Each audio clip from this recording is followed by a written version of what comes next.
What do we mean by evaluation of a curriculum or program? Well, it's the systematic analysis of relevant data about a curriculum to assess its effectiveness and improve it. The data can be either quantitative, numbers, or qualitative through observation or interviews. What are the approaches used in evaluation? There are four, and in each approach we find at least one model or a list of steps about how to evaluate. The first approach is the product-oriented approach. It focuses on the goals and objectives of the program. It's summative, which means it occurs by the end of the program to see if the objectives were achieved. And if they were achieved, then the program is considered successful. This approach includes three models, but let's take Hammond's model only as an example.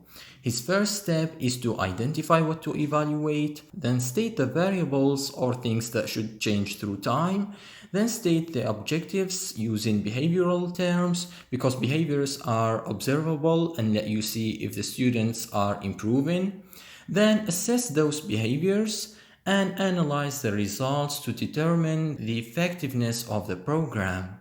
The second approach is the process-oriented approach.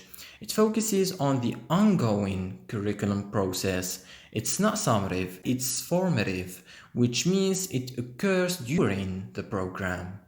The third approach is the static characteristic approach. It's used to decide if a certain institution's program should be accredited or accepted as a good program.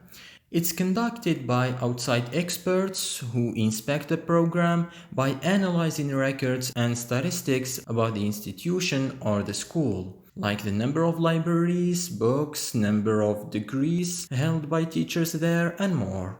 The last approach is the decision facilitation approach, and it helps experts take decisions to improve a certain curriculum instead of just judging it being good or bad.